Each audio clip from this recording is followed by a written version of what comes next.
I finally got a hold of Paul. Had to chase him down because he was here this morning for the deaf Silent surfers. Silent surfers. They were all like deaf children, and they had interpreters that came and helped them learn. And coaches, and we taught them how to surf this morning. It was a great program. Awesome. They came from the St. Augustine School for the Deaf and Blind. Okay, now, I was just doing a little clip earlier. The people in the orange are the instructors. They're warriors, they're wounded warriors as well? Nope, the instructors are mixed from the community, and they come out to help with the Surf Warrior program. The athletes in the green jerseys are actually veterans from different military branches, and they're supplied by the Wounded Warrior Project, which is, of course, headquartered here in Jacksonville, Florida. And we've been doing this program for about 5 years now, and we're training actually for a national event that's coming up in October, where the top athletes will be competing against surfers from Virginia, North Carolina, Texas, the Gulf Coast, and a couple spots here in the East Coast of Florida. We have to be here for that. It's really strong, and that's going to be October 17th on the south side of the pier. Okay, October 17th, Jacksonville, Florida, October 17th, south side of the pier. That's on the beach, everybody, in case for those of you who live in the mountains, get over here. But anyway, so here's what I want to know. We were looking at the surfboards, the green ones, and they're softies. Yes. So different people who are learning. Yes. That'd be for me. Okay. Definitely. We talked about the little flippers and how the soft ones are different from the hard ones, and they have their own, they're like the feet that go into the water.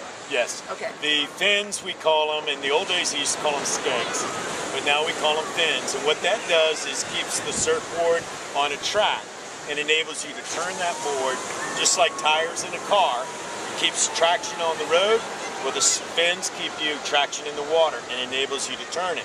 If you didn't have any fins, it would just go sideways. Okay. So the fins keep the board moving forward, and you can turn it from side to side. The green boards, which are the soft boards, is what we use for the beginners. Ultimately, we want to try to get them up to the level where they can ride the hard surfboards. Okay, so the hard board, could I pick this up and just show Yes. So this, I guess, is a hard board. Yes. Okay. Now this board here Turn it is upside down. short board, Okay, this high is short board. performance. Can we see the short board? Yes. You can see that? High performance short board. So, now wait a minute, let me turn this upside down. So these are the fins we're talking about. Can we see those? Can we see those, Kathy? Now I can see them, yes. Yeah, these little fins. And these are hard, I noticed. So these are more professional? Yes, it allows for sharper and harder turns.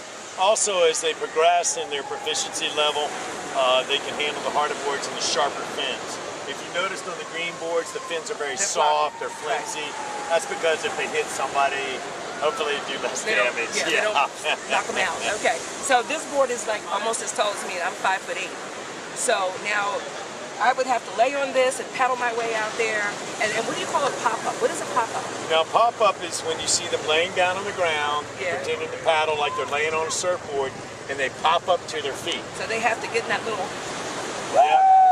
stance. That's a good stance. Yeah, I like that. I got that. That looks strong. Yes. I may do this someday. Don't hold your breath. I may do this. So wait, let me put this down. So we have to lay them down upside down so we don't mess up the fins, I guess. Yep. And I noticed they have like a little strap thing that goes around your ankle. Yes, So it's called a leash. Okay, we have a leash that goes around your ankle on the surfboard. And what that does is when you wipe out and fall, then it keeps the board near you. Instead of, if you didn't have the leash, it would wash all the way into the beach.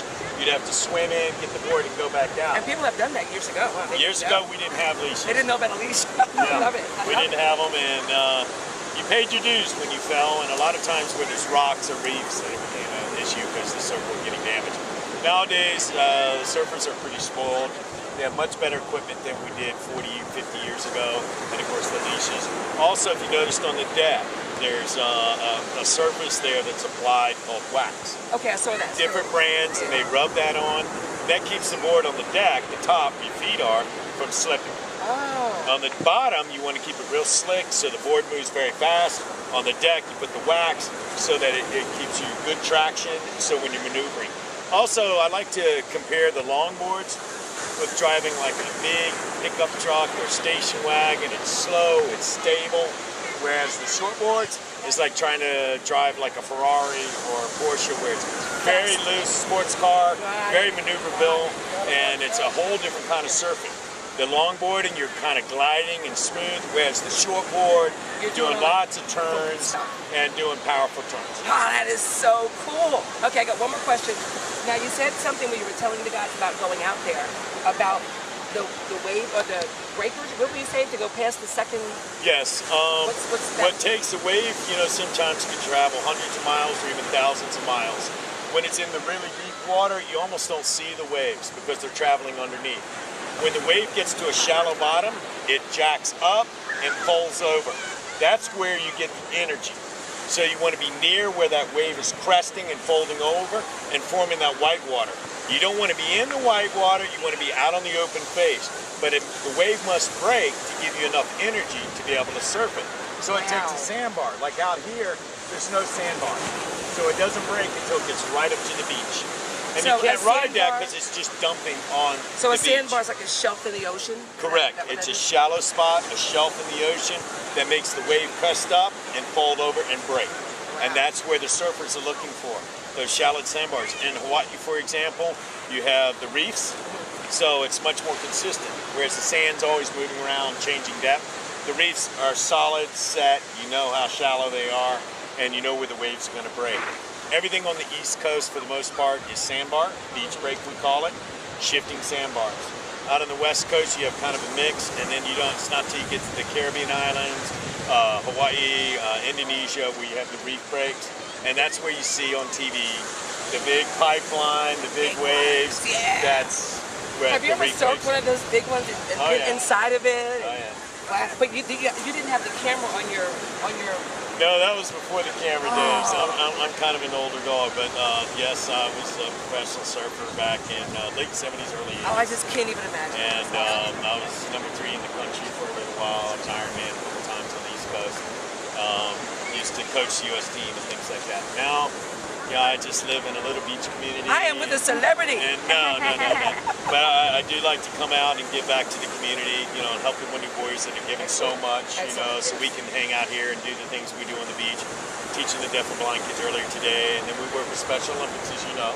Yeah, I want to do the Special Tuesday nights, Tuesday nights, do that training. And now what time is that? And same time, 6:30 right here for 1 hour at 6th Avenue North, behind the Casa Marina Hotel, now, Tuesday nights. I got to ask you something. For these events, do we need people to sponsor? Do we need people to go to the website to give support? What do we need? I love it. Tell us what we need. Good question. You can find out more information, learn how to be involved by going to floridasurfing.org. Florida Surfing, FLORIDASURFING.org. Yep, perfect. Okay. And you can contact us there, learn how you can get involved, whether it's coming out and helping on the beach or in the water, or sponsoring, or providing food, or, we have a lot of people just come down, as you can tell, just for moral support. I've had a lot of the veterans come in and tell us that this program was the first time they really felt loved and appreciated and welcomed back into the community. So, it's a great thing, and I really highly recommend that the parents get the kids to come down and volunteer and work. It makes them a better human being, especially working with some of these folks that, may not be in the same place in life where they're at. A lot of these men and women here, veterans, have some pretty interesting stories. And of course, Special Olympics, special needs. It's good for the kids to come out, lend a hand, and get involved, and they're better for it, I think. Okay, so how often do we do this? This is every Wednesday night. Okay. We have about 4 more sessions left. Okay. Same thing, Special Olympics on Tuesday night, right here, about 4 more sessions. And then we get ready for our big competitions and wraps up for the year. We need everybody to go to the website, okay? And we need you, one more time, the website. floridasurfing.org. floridasurfing.org. Get more information, look for Paul, and send them an email or a text message or something, and support these people. These people have fought for our country. And everybody that knows me knows I am mega passionate about our U.S. military. Mega passionate. I don't even want to go into how passionate, because I'd be jumping up and down and screaming. So please, support these guys. Come out, hang out on the beach, put your little chair out here, bring your water, your dog, whatever. And it's not hard. Just sit here and just talk to them and watch them and see these people who have fought for this country. I don't know what else to say about that. That's great. Paul, thank you You're so awesome. much. You're very good at what you do. I love what I do. Thank you for your support. And guess what? You ready? Stay tuned to life and keep learning. Stay tuned for life. Keep learning. That's right. It's a good thing. Aloha. See you soon. Thank you, Kathy. Yeah, that was great, man. Thank you.